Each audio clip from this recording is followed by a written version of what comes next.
하나님의 말씀을 보도록 하겠습니다. 오늘 하나님께서 우리에게 주시는 말씀은 야고보서 5장 7절과 8절 말씀입니다.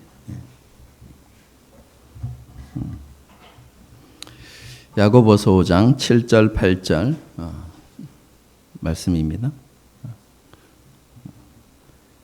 말씀이 길지 않아서 다 함께 하나님의 말씀을 읽도록 하겠습니다. 그러므로 형제들아 주께서 강림하시기까지 길이 참으라. 보라 농부가 땅에서 나는 귀한 열매를 바라고 길이 참아 이른 비와 늦은 비를 기다리나니 너희도 길이 참고 마음을 굳건하게 하여 주의 강림이 가까우니라. 아멘. 하나님께서는 교만하고 거만한 자를 물리치시고 겸손한 자에게 은혜를 베푸신다는 것을 지난 몇 주에 걸쳐서 계속해서 말씀을 드렸습니다.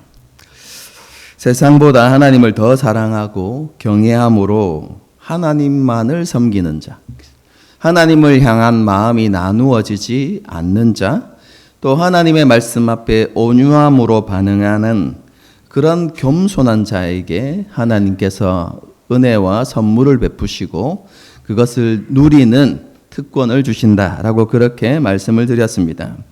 그런데 이런 은혜를 지속적으로 누리기 위해서는 성도들이 적극적으로 실천해야 되는 것도 있고, 그리고 성도들이 경계하고 멀리해야 하는 것도 있다, 이렇게 말씀을 드렸습니다. 성도들이 경계해야 되는 것이 뭐라고 했습니까? 야고보서에서 기록되어진 것은 세 가지인데요. 첫 번째는 다른 사람을 비방하는 행위를 하지 말아야 한다라고 그렇게 말씀했습니다. 다른 사람들을 모독하거나 명예를 훼손하는 그런 행위를 해서 안 된다, 이렇게 말씀하고 있는 것이죠. 두 번째는 스스로를 삶의 주관자로 여기는 교만을 멀리해야 된다, 이렇게 말씀드렸습니다. 성도는 생명이 자기의 소유인 것처럼, 그리고 하루하루의 삶이 당연한 권리인 것처럼 그렇게 살아가는 것이 아니라 하나님 앞에서 자신의 연약함을 기억하고, 그리고 인생의 덧없음을 기억하면서 자신의 삶과 내일과 생명이 주님의 것임을 고백하면서 주님의 뜻을 구하고 순종하는 삶을 살아야 한다라는 것을 그렇게 말씀드렸습니다. 마지막 세 번째는 지난 시간에 살펴본 것인데요. 성도는 재물에 대한 욕심과 남용을 경계하고 멀리해야 된다, 그렇게 말씀을 드렸습니다. 야고보서는요, 부당하고 불의한 방법으로 재물을 모으는 것과 또 그렇게 모은 재물을 자신만의 만족과 쾌락을 위해서 사용하는 것은 성도들에게 합당하지 않다라고 그렇게 가르치고 있습니다. 성도는 재물을 대하는 태도나 혹은 재물을 사용하는 방법을 통해서 자신의 믿음을 분명하게 드러낼 수 있어야만 합니다. 하나님을 왕으로, 주권자로, 그리고 구원자로 고백하고 인정하는 모습이 재물을 통해서 드러나야 한다는 것이죠. 재물을 통해서 자기 욕망과 만족이 아니라 먼저 하나님의 나라와 그 의를 구하는 삶을 살아가고 있음이 반드시 증명되어야 한다라고 그렇게 말씀을 드리면서 우리의 지출 내역이 어떠한지를 한번 살펴볼 필요가 있다, 지난 시간에 그렇게 말씀을 드렸습니다. 그런 지출 내역을 보면서 정말로 내가 하나님을 사랑하고 있는지, 아니면 재물을 사랑하고 있는지, 하나님을 더 귀하게 여기는지, 나의 욕망과 쾌락을 더 중요하게 여기는지를 점검해 볼 수 있어야 하는 것이죠. 돈을 사용하는 것과 자기를 기쁘게 하는 것은 멀리 떨어져 있지 않습니다. 재물을 사용함에 있어서 우선순위가 무너지면 우리는 우리 자신을 기쁘게 하는 삶을 살아가기 쉽습니다. 여러분, 가룟 유다가 왜 예수님을 배반했다고 했습니까? 돈을 사랑했기 때문에 그렇습니다. 돈을 사랑하는 것은 일만하게 뿌리가 되고 우리를 하나님의 중심의 삶으로부터 점점 멀어지게 한다는 것을 잘 기억해야만 합니다. 그러므로 우리는 이러한 유혹으로부터 우리의 마음과 생각을 잘 지키고 재물을 통해서 하나님을 향한 사랑과 믿음을 증명해 갈 수 있어야 하겠습니다. 이렇게 말씀을 드리고 난 다음에 지난 시간에 제가 네 가지 재정과 관련해서 네 가지 원칙을 말씀드렸는데요. 여러분 그것은 그리스도인의 재정과 관련한 모든 것을 여러분에게 말씀드린 게 아닙니다. 가장 기본이 되는 것, 어떻게 재물을 사랑하고 재물을 쫓아가고자 하는 마음으로부터 우리를 지킬 것인가에 대해서 이야기하면서 가장 기본이 되는 네 가지를 말씀드린 것에 불과하니까요. 그 네 가지 원칙은 잘 지키면서 더 많은 경제적인 그리스도인다운 경제적인 개념들은 여러분들이 책을 통해서 또 배워갈 수 있었으면 좋겠다, 이런 생각들을 하게 됩니다. 야고보는 이렇게 하나님께서 주시는 은혜와 선물을 누리는 삶을 살아가기 위해서 경계하고 멀리해야 될 것을 설명한 이후에 다시 야고보서를 시작했을 때의 처음 주제로 이렇게 돌아갑니다. 그게 무엇이냐면 오래 참음과 인내라는 주제입니다. 7절과 8절을 다시 보겠습니다. 그러므로 형제들아 주께서 강림하시기까지 길이 참으라. 보라, 농부가 땅에서 나는 귀한 열매를 바라고 길이 참아 이른 비와 늦은 비를 기다리나니 너희도 길이 참고 마음을 굳건하게 하라. 주의 강림이 가까우니라. 여러분 오늘 본문은 그러므로라는 접속사로 시작되죠. 여러분 이것은 오래 참음과 인내가 앞에서 언급한 내용과 밀접한 관련이 있다는 것을 보여주는 것이죠. 여러분 앞에서 언급된 내용이 무엇입니까? 그것은 불의한 부자들의 행포 앞에서 침묵할 수밖에 없었던 경건한 가난한 자들의 상황, 모습, 그것에 대한 언급들이 있었습니다. 여러분 이것은 그 당시의 시대적인 상황을 반영하고 있는 것인데요. 여러분 그 당시는 제가 자주 말씀드렸던 것처럼 힘과 권력, 여러분 그것이 절대 가치를 지니는 사회였습니다. 그렇죠?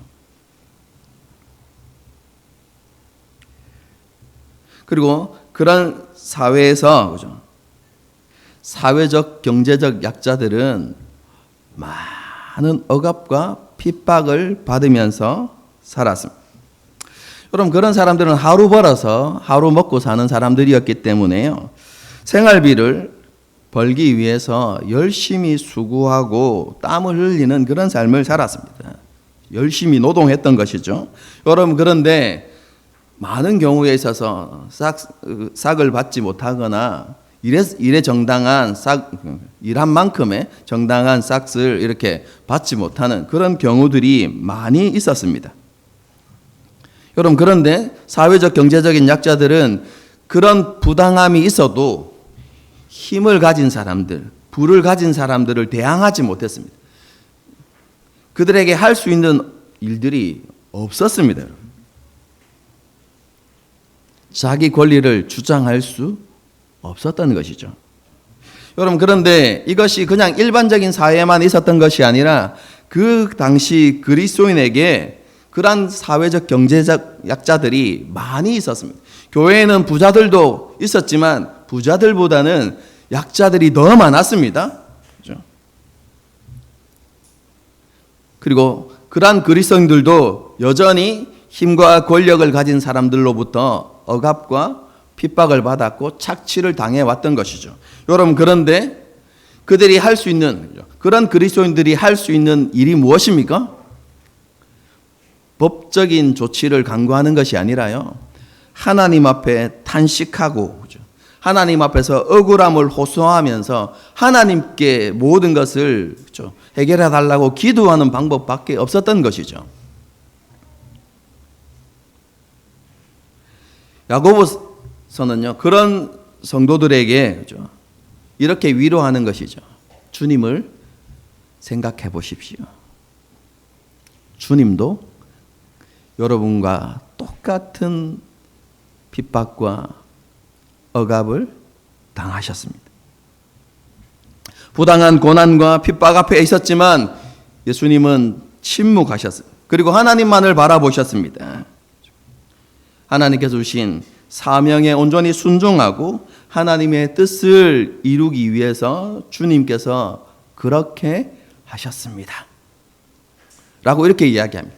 물론 이렇게 말하는 데에는 주님의 부활과 영광스러운 승천도 함께 포함되어져 있지만, 그렇죠? 야고보가 일부러 그것을 이렇게 언급하지는 않는 것 같습니다. 어쨌든 주님도 그러한 삶을 사셨습니다. 그러므로 여러분들도 십자가를 지고 주님을 따르는 여러분들도 그렇게 예수님처럼 오래 참고 인내하십시오 라고 그렇게 이야기합니다. 여러분, 그런데 그냥 인내하십시오 라고 이렇게 권면하는 것으로 끝나는 것이 아니라 왜 오래 참고 인내해야 되는지에 대한 이유를 이어서 설명하죠. 여러분, 그게 무엇입니까? 주님께서 곧 다시 오실 것이라는 점입니다. 여러분, 여기에서 오신다는 표현은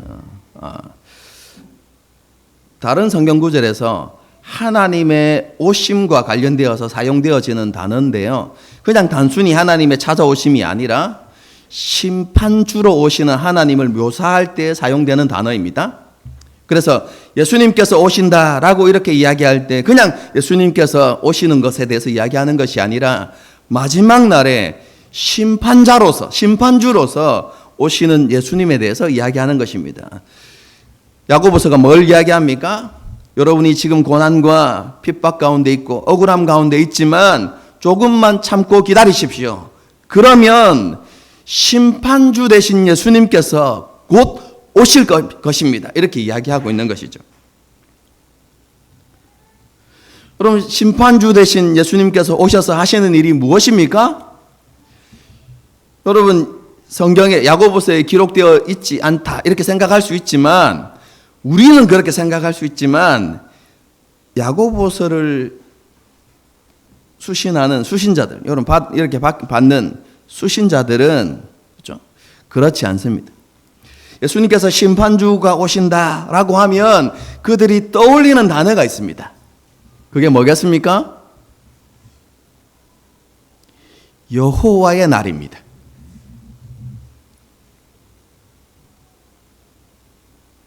여러분, 이것은 유대인들과 그리스도인들이 가지고 있었던 너무나 분명한 신앙입니다.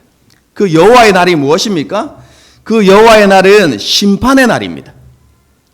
모든 대적과 원수를 하나님께서 멸하시고 심판하는 날이 바로 여호와의 날입니다. 동시에 원수와 대적들은 심판하시지만 자기 백성들의 억울함을 풀어주시고 그들의 눈물을 닦아주시고 그들을 위로하시고 그들을 구원하셔서 하나님의 기쁨과 영광에 참여하게 하시는 날, 그 날이 바로 여호와의 날입니다. 그래서 예수님께서 심판주로 오실 것입니다 라고 그렇게 이야기할 때 이스라엘 백성들, 여러분 이 성경을 수신하는 성도들이 떠올리는 게 뭡니까? 아, 그날이 다가오고 있구나. 여러분, 그것을 떠올리게 되는 것이죠. 모든 대적과 원수들을 멸하시고 우리의 억울함을 풀어주실 그날, 우리의 눈물을 닦아주시고 우리를 위로해 주시는 그날이 다가오고 있구나 라는 것을 떠올리게 하는 말씀이 바로 오늘 본문의 말씀이죠. 야고보는 이렇게 성도들에게 심판주로 오실 예수님을 바라보면서 뭐하라고 권면합니까? 오래 참고 인내하라, 그렇게 말씀하는 것이죠. 여러분, 그런데요, 야고보서의 말씀, 원래는 이제 11절 뒤에까지 다 이렇게 설교를 준비하다 보니까 너무 길어서 이렇게 말씀을 두 절로 이렇게 줄였는데요. 여러분 야고보서 오늘 본문을 시작해서 야고보서의 말씀을 읽어보면요. 예수님의 재림을 묘사할 때 거룩함과 영광스러움 뭐 이런 것들 나타내는 단어들로 표현하지 않습니다. 여러분 다른 성경 구절 예수님의 재림을 어떻게 묘사하죠? 구름을 타고 오신다. 뭐 이런 표현도 있고요. 그분이 영광 가운데 임하신다라는 표현을 하고 있고 예수님이 오실 때 어떻게 해요? 천군 천사들이 나팔을 불고 주님은 그 영광 가운데 오시게 될 것이다. 뭐 이런 거죠. 천군 천사들과 함께 올 것이다. 이런 단어들을 사용하는데요. 야고보서에는 그런 특별한 단어를 사용하는 것이 아니라 매우 평범한 단어들을 사용하고 있습니다. 주님께서 곧 오실 것입니다. 주님께서 문 밖에 서 계십니다. 뭐 이런 너무 일상적인 표현으로 예수님의 재림을 묘사하고 있다는 것입니다.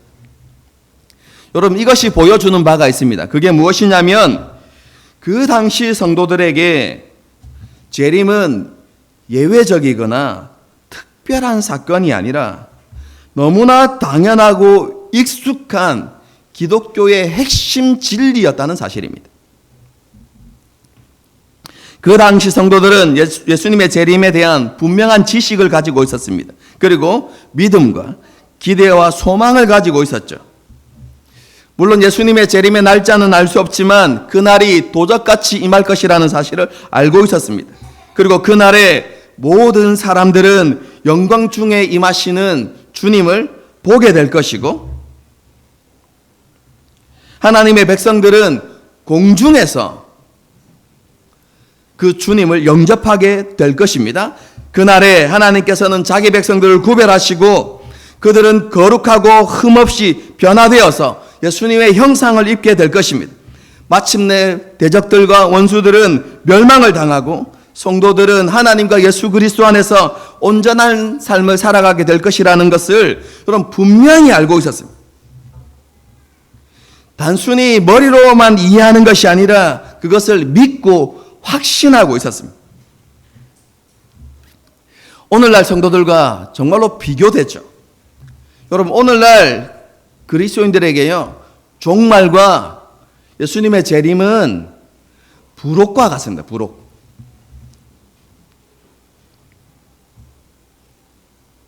종말에 대한 바른 지식을 가진 성도들이 적을 뿐만 아니라 종말에 대한 관심도 크게 없는 것 같이 보입니다. 여러분 예수님의 재림에 대한 긴박감이나 절실함이 잘 보이지 않죠. 여러분 성도들 가운데 정말로 예수님의 재림을 기다리고 사모하고 그죠? 예수님의 재림을 준비하며 살아가는 성도들을 보신 적이 있으십니까?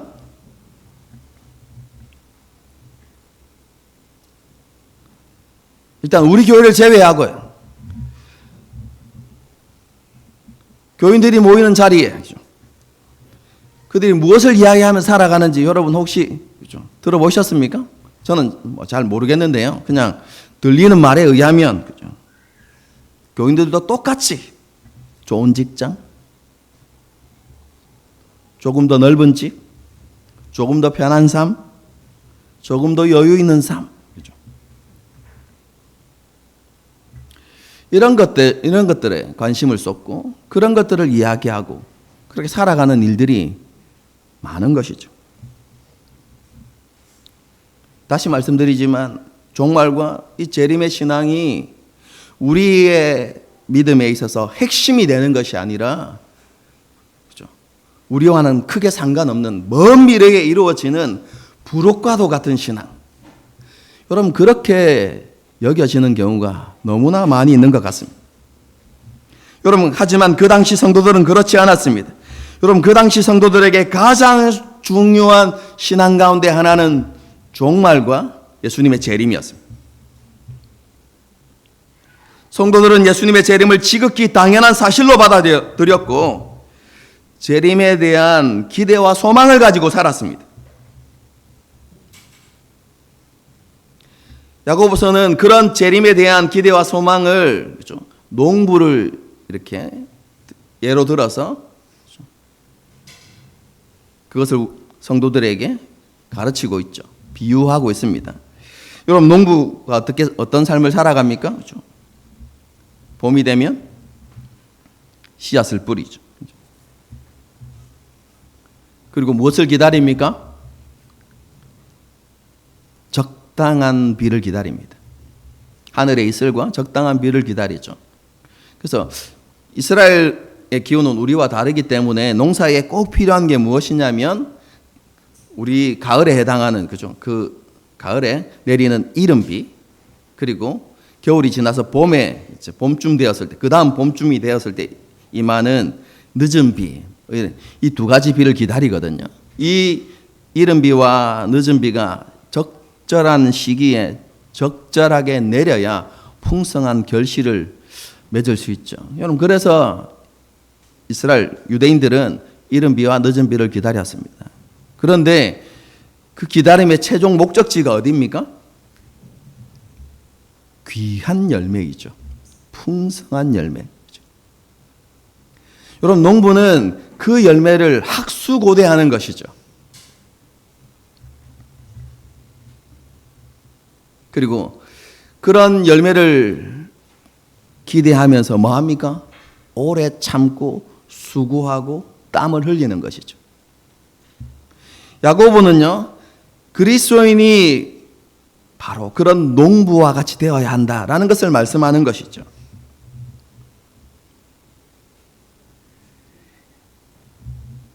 예수님의 재림을 기대하고 소망하면서 오래 참고 인내하는 삶을 살아가야 한다는 것이죠. 예수님께서 심판주로 곧 오실 것이라는 그 믿음 가운데서 지금 잠시 겪는 고난과 핍박으로 인해서 흔들리거나 연약해지지 말고 마음을 더욱더 강하게 하여서 참고 인내해야 한다라는 것을 말씀해 주고 있는 것이죠. 왜 그렇습니까? 다시 말씀드리면 주님께서 곧 오시기 때문에 그렇습니다. 그 오시는 주님께서 무엇 하신다고요? 대적과 원수들을 완전히 멸하시고 성도들의 모든 억울함과 그렇죠? 그들의 부당함을 다 해결해 주시고 풀어주시고 그들의 눈물을 닦아주시고 위로해 주시고 하나님께서 약속된 소망이 그들에게 이루어지게 하실 것이기 때문에 그런 주님을 기다리면서 오래 참고 인내하라고 그렇게 야고보가 이야기하고 있는 것이죠. 여러분, 이러한 권면이 야고보서가 기록되어진 그 당시 성도들에게만 적용되는 것입니까?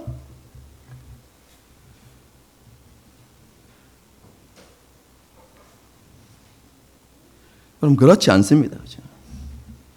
여러분, 신약 성경을 보십시오.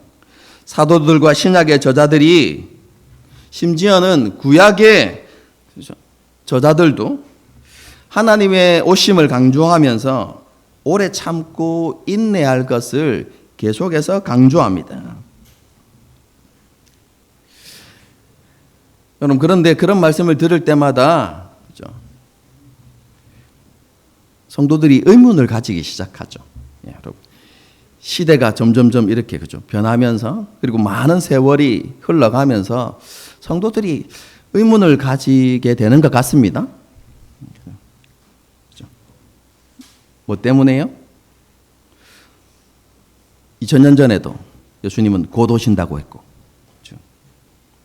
100년 뒤에도 예수님은 곧 오신다고 했고, 그런데 몇 년이 지났습니까? 2000년이 지났는데도 성경에는 여전히 예수님이 곧 오실 것이다 라고 기록되고 있다는 사실입니다. 여러분, 그래서 성도들이 이 이해되지 않는 말씀 때문에 그렇죠?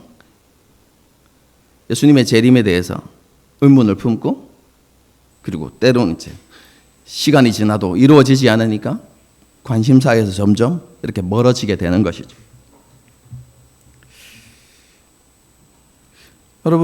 여러분은 어떻게 생각하십니까?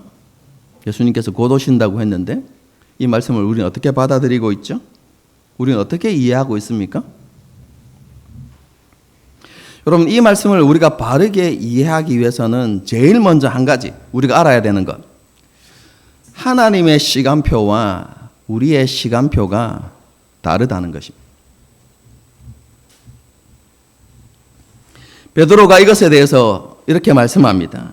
하나님께는 하루가 1000년 같고 1000년이 하루 같다. 이렇게 말씀합니다. 그렇죠? 이 말씀을 읽으면 2000년이 지났으면 이틀밖에 안 지났네. 뭐 이렇게 생각할 수 있지만 여러분, 이 말씀이 우리에게 이야기하는 것은 하나님의 때는 인간의 시간표로 측정할 수 있는 것이 아니다라는 의미입니다. 그래서 예수님께서 말씀하시는, 또 혹은 성경에서 이야기하는 곧이라는 이 표현을 우리가 경험하고 이해하는 시간, 그 기간으로 생각해서는 안 된다는 것이죠.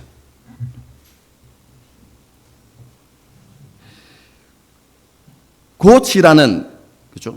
그 약속의 말씀으로부터 2000년이라는 세월이 지났지만 하나님께는 여전히 곧이라는 사실을 우리가 기억해야 한다. 여러분, 이것이 첫 번째 원리입니다.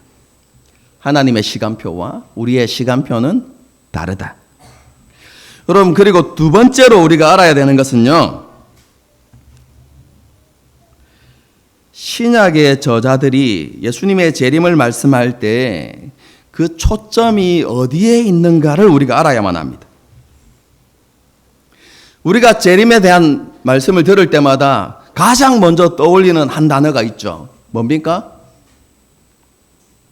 언제?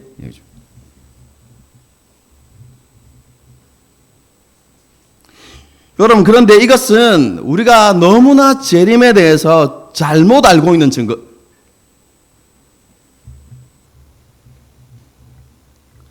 여러분, 성경에서 여러분 재림과 관련되어진 말씀들을 찾아서 쭉 읽어보십시오.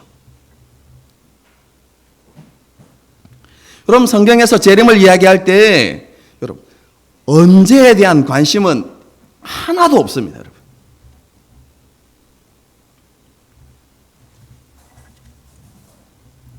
예수님께서 제자들에게 뭐라고 말씀하십니까? 그날은 천사도 모르고 아들도 모르고 오직 하나님만 아신다, 이렇게 말씀하죠. 여러분, 이 말씀은 예수님께서 진짜 재림의 시기를 모른다는 의미가 아닙니다. 예수님이 재림의 시기를 모르면 그분은 하나님이 아니십니다, 여러분. 여러분, 그렇기 때문에 예수님이 재림의 시기를 모른다라고 이야기하는 것은 진짜 몰라서 이야기하는 게 아닙니다. 그럼 뭘 이야기하는 것이죠? 재림의 때는 오직 하나님께만 속한 것이니까 너희는 신경 쓰지 말라는 말입니다. 쉽게 이야기하면 그런 의미입니다. 너희의 관여할 바가 아니라는 것이죠. 여러분, 사도 바울은 이것을 너무나 잘 알고 있었어요. 그래서 데살로니가 5장을 보게 되어지면 재림의 시기와 대해서 이렇게 이야기합니다. 때와 시기에 대해서는 내가 말할 바가 아니다, 이렇게 이야기합니다. 여러분, 그러면 성경이 재림에 대해서 이야기할 때마다 강조하는 바가 무엇입니까? 그 초점이 어디에 있습니까? 여러분, 그것은 재림의 임박성입니다.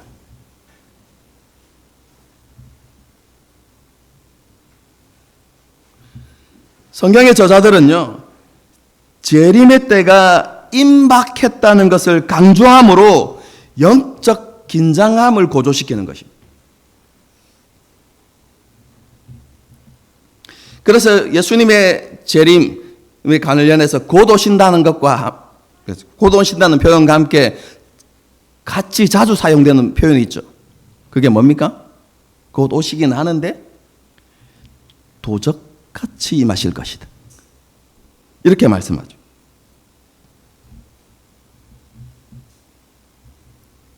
이런 것들을 통해서 재림과 관련해서 그리스도인들이 영적으로 깨어있고 긴박함을 놓치지 말고 살아야 한다라는 것을 말씀하는 것에 강조점이 있습니다. 언제가 아니라 긴장감을 늦추지 마라. 깨어있어라. 여러분, 그 말씀이 재림의 말씀의 핵심입니다. 여러분, 하나님 앞에서 우리의 삶을 판단받을 때가 가까이 이르렀다는 것을 기억하고 정신을 차리고 믿음에 합당한 삶을 살아야 한다라는 것을 강조하기 위해서 예수님의 재림을 기록할 때마다 주님이 곧 오신다, 도적같이 임하신다 라고 그렇게 기록하고 있는 것이죠. 그날이 언제 임할지 모르기 때문에 우리는 늘 깨어있는 삶을 살아가야 한다라는 것을 말씀하는 것이죠. 이 진리를 데살로니가 전서 5장에서도 사도 바울이 이렇게 가르칩니다. 제가 풀어서 설명을 드리겠습니다. 사도 바울은요, 세상 모든 사람들이 평안하다, 안전하다 라고 말하는 그때에 세상 모든 사람들이 만족과 쾌락을 쫓는 삶을 살아가고 있을 때에 어느 날 갑자기 예수님께서 임하실 것이다 라고 말씀합니다. 그런데 그런 예수님의 오심은 해산을 앞둔 임산부에게 갑작스럽게 진통이 찾아오는 것과 같아서 사람들이 그날을 알지 못할 것이다 이렇게 말씀합니다. 주님의 날이 그렇게 갑자기 임할 것이기 때문에 다른 사람들처럼 잠들지 말고 정신을 차리고 깨어 있어야 한다. 세상 사람들처럼 그렇죠? 자신의 욕망과 쾌락을 쫓는 삶을 살아가는 것이 아니라 언제 그날이 임할지를 모르기 때문에 그렇죠? 그 주님을 기다리고 준비하는 삶을 살아야 한다라고 그렇게 말씀하고 있는 것이죠. 여러분, 재림에 대해서 말씀하는 다른 성경 구절도 마찬가지입니다. 성경은 재림까지 남은 기간에 대해서 말씀하는 것이 아니라요, 매일 어떻게 살아가야 하는지에 대해서 말씀합니다. 베드로후서 3장에서 이렇게 말씀하고 있습니다. 제가 성경 구절을 읽어드리겠습니다. 주의 약속은 어떤 이들이 더디다고 생각하는 것 같이 더딘 것이 아니라 오직 주께서는 너희를 대하여 오래 참으사 아무도 멸망하지 아니하고 다 회개하기에 이르기를 원하시느니라. 그럼 베드로가 뭘 이야기합니까? 예수님의 재림은 더디거나 지연되는 것이 아니다 라고 말씀하시면서 하나님께서 오래 참으시는 것이다 이렇게 말씀합니다. 그리고 오래 참으시는 이유가 있죠. 뭡니까? 한 사람도 그렇죠? 멸망하지 않고 모두 회개하고 구원에 이르기를 원하시기 때문에 하나님께서 오래 참으시는 것이다 라고 이렇게 기록하고 있습니다. 여러분, 이 말씀이 강조하는 바가 무엇이냐면요, 쉽게 말씀드리면 이것입니다.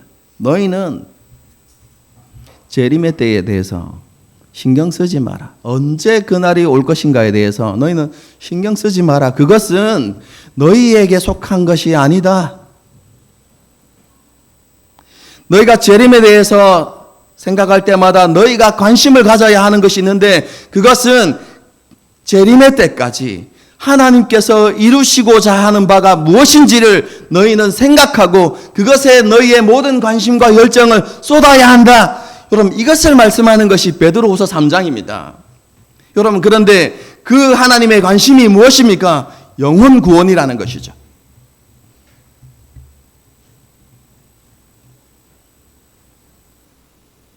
성도들은 하나님을 알지 못해서 진노와 심판을 향해서 질주하고 있는 그 영혼들을 불쌍히 여기고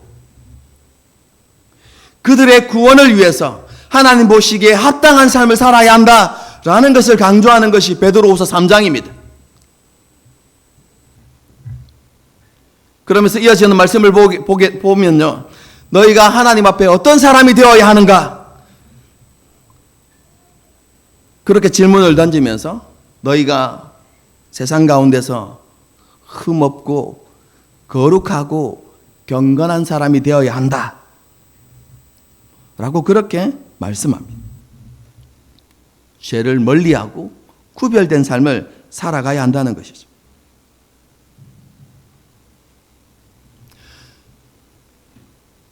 예수님께서 곧 오신다는 말씀은요,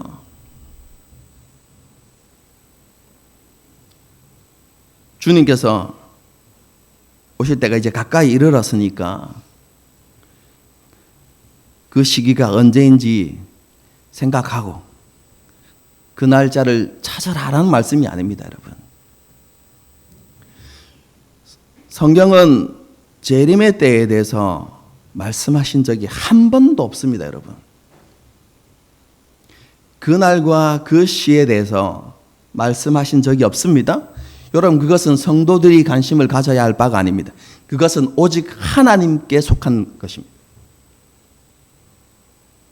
여러분, 그런 관점에서 보면요, 재림이 언제인지를 고민하고 그 날짜를 헤아리는 것은 월권 행위입니다, 여러분. 교만입니다, 여러분.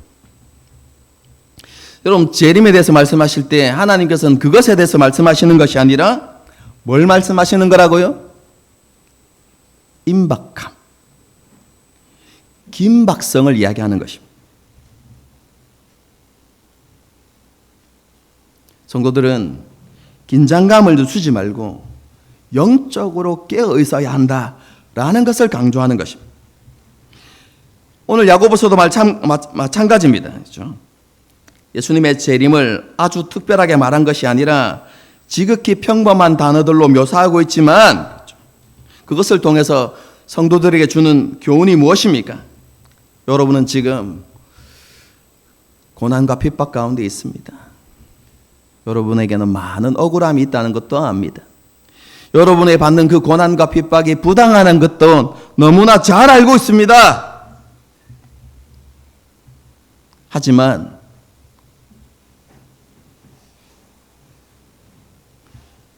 조금만 참고 인내하고 기다리십시오. 주님이 곧 오실 것입니다. 그 주님께서 오셔서 여러분의 모든 억울함을 곧 풀어주실 것입니다. 여러분의 수고를 기억하시고 여러분을 위로하시고 그리고 여러분에게 하나님께서 약속하신 것을 곧 이루어 주실 것입니다.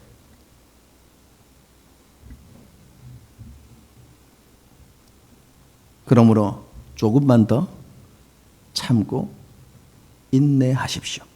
그럼 그것을 이야기하는 것이죠.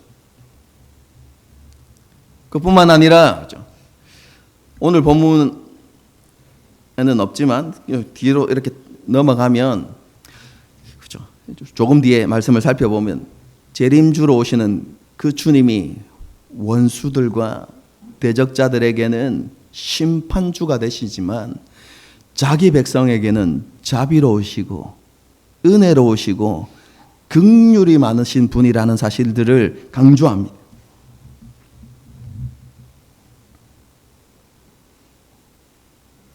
그분이 곧 오실 것입니다. 그러므로 여러분은 그분을 기쁘시게 하는 삶을 살아가야만 합니다. 그리고 언제든지 그분을 만날 수 있도록 여러분은 영적으로 깨어서 주님 앞에 설 수 있는 그런 준비를 하십시오 라는 것을 말씀하고 있는 것이죠. 조금 전에도 말씀드렸지만 이러한 교훈은요, 야고보서가 기록된 그 당시의 성도들뿐만 아니라 오늘날을 살아가는 모든 성도들에게 주시는 귀한 교훈이 되는 말씀입니다. 오늘날 모든 성도들도 예수님의 재림에 대한 기대와 소망을 가지고 영적 긴장감 속에서 살아갈 수 있어야만 합니다.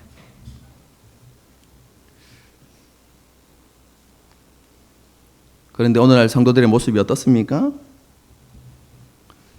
영적으로 깨어있기보다 영적으로 잠들어 있는 성도들이 더 많아 보입니다. 여러분, 그런데 그런 것들에 대한 위기의식이 없습니다. 왜요? 제가 전에 한번 말씀드렸죠. 다 그렇게 살아가니까. 여러분, 그죠? 자기만 그런 영적 긴장감이 없이 다른 사람이 다 영적 긴장감을 가지고 살아가면, 내가 잘못됐구나. 내가 변화되어야 하구나. 여러분, 이렇게 생각할 건데, 나만 그런 게 아니라, 그죠? 예수님을 잘 믿는 것 같은 옆에 성도들을 보는데, 그 성도도 나와 크게 다를 바가 없거든. 그죠?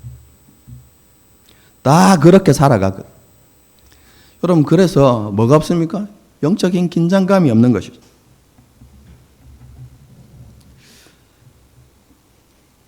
예수님의 재림을 사모하는 성도들이 많아 보이지 않습니다.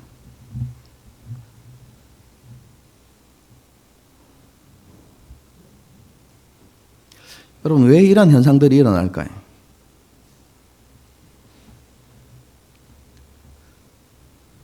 가장 중요한 이유 중에 하나는요, 종말과 재림에 대한 이해가 부족하기 때문에 그렇습니다. 설교 초도에도 말씀드렸지만 성도들이 종말과 재림은 나와 상관없다고 생각하는 거예요. 그것은 먼 미래에 이루어질 하나님의 약속, 이렇게 생각하는 것이죠. 왜냐하면 2000년이 지나도 아직 성취되지 않았으니까. 앞으로 더 2000년이 걸릴지 모른다, 이런 생각들을 가지고 살아가는 것이죠. 여러분, 그런데 그것은 종말과 예수님의 재림에 대한 정말로 잘못된 이해입니다. 오해입니다, 여러분.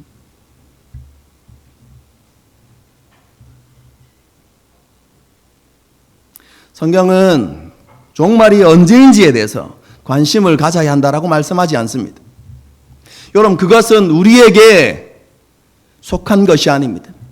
성도들이 정말로 관심을 가져야 하는 것은 무엇입니까? 우리가 주님 앞에 설 날이 가까이 이르렀다는 사실들을 기억하면서 지금 우리가 하나님 앞에서 어떤 삶을 살아야 하는가? 곧 있으면 주님을 우리가 다시 만나게 될 것인데 우리가 어떻게 주님 앞에 서야 할 것인가? 여러분, 그것을 준비하며 살아가야 하는 것이죠. 여러분, 착각하지 마십시오. 예수님의 재림이 더딘 것이 아닙니다, 여러분. 여러분, 우리에게는, 그렇죠? 여기에 있는 우리에게는 길어야 100년입니다, 여러분. 이 세상을 떠나는 순간 우리 모두는 하나님 앞에 서게 될 것입니다.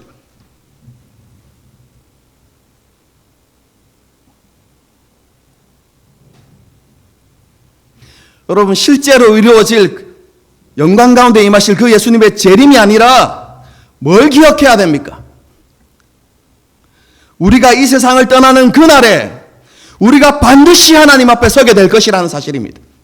그리고 그분 앞에서 우리의 삶을 평가받게 될 것이라는 사실이죠.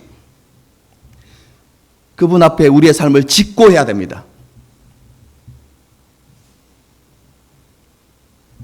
그날이 멀지 않았다는 사실을 기억해야 되는 것이죠. 예수님의 재림과 관련되어진 말씀을 읽을 때마다 우리가 떠올려야 하는 진리입니다. 내가 곧 하나님 앞에 서겠구나.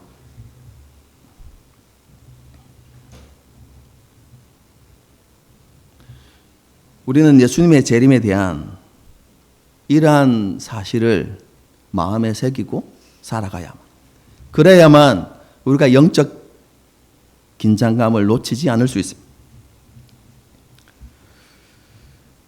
영적 긴장감을 잃어버리는 또 다른 하나의 이유는요, 재림과 함께 성취될 그 약속에 대한 믿음과 확신이 부족한 것이죠.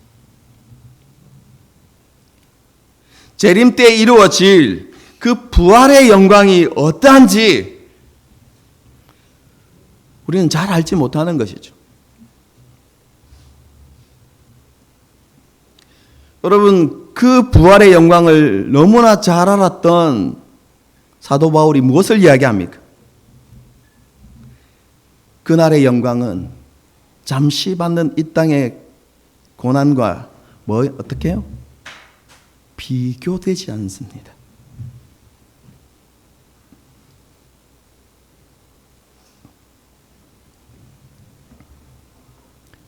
여러분, 그런데 그 영광을 알지 못하기 때문에 그 영광과 비교할 수 없는 세상 것들 가운데 마음을 빼앗기고 세상 사람들과 똑같이 살아가는 것이죠.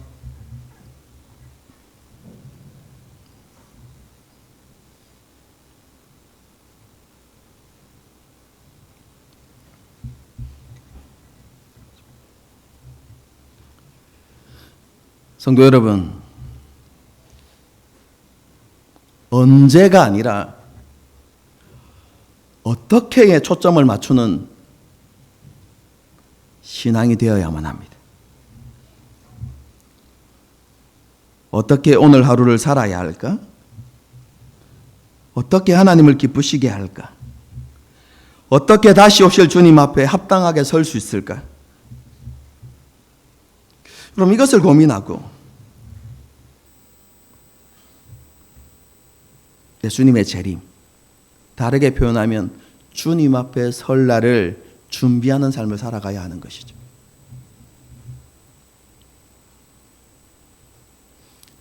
주님 앞에 서서 우리에게 주신 그 은혜를 찬양하고 그 주님의 영광을 기뻐하면서 그 영광을 누릴 준비를 하고 살아가야 하는 것이죠.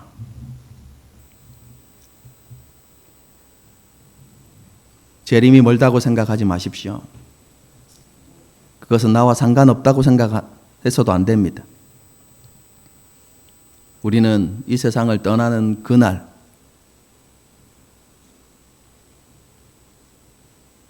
한 사람도 예외 없이 주님 앞에 서게 될 것입니다. 그것이 80년 뒤다? 60년 뒤다? 저 같은 사람은 그죠? 길게 살면 90까지 살란가요? 모르겠는데 40년 뒤다? 여러분, 이렇게 생각하며 살면 안 됩니다. 그게 뭡니까? 우리가 경계해야 하는 것 중에 두 번째, 나의 날과 나의 생명이 내 것인 양 착각하면서 살아가는 것. 내가 삶의 주인인 것처럼 내 생명을 내가 주관할 수 있는 것처럼 생각하는 착각이고 교만이죠. 여러분, 주님께서 부르시면 지금 당장 가야 하는 게 우리입니다, 여러분. 아무도 저항할 수 없습니다. 오늘 밤에 우리를 부르시면 오늘 밤에 우리는 주님 앞에 서게 되는 것입니다.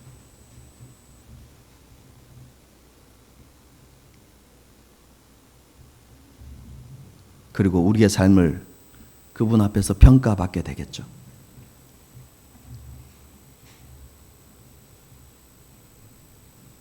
다시 말씀드립니다. 언제에 관심을 두지 마십시오. 그것은 중요한 것이 아닙니다. 우리에게 중요한 것은 어떻게입니다. 하나님 앞에서 어떤 사람이 되어야 하는지를 늘 고민하면서 살아가십시다. 그리고 영적으로 깨어서 주님 만난 날을 준비하고 그렇게 살아가는 저와 여러분이 될 수 있기를 주님의 이름으로 축복합니다. 함께 찬양하고 기도하는 시간을 갖도록 하겠습니다.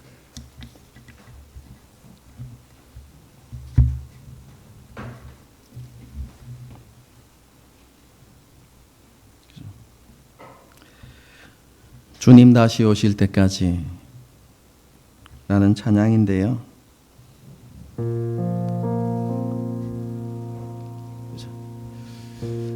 참 잘 안 되는 것 같아요. 그렇죠?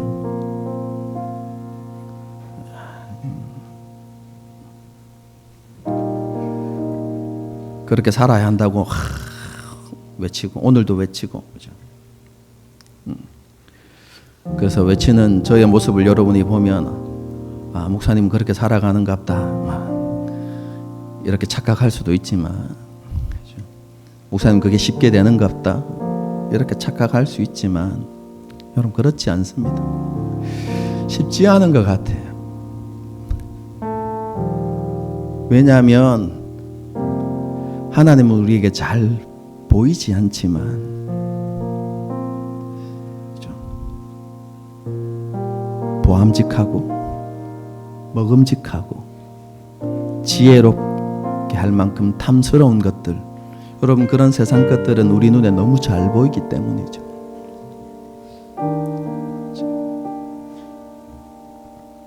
그래서 우리의 마음을 너무너무 쉽게 빼앗기는 것 같아요.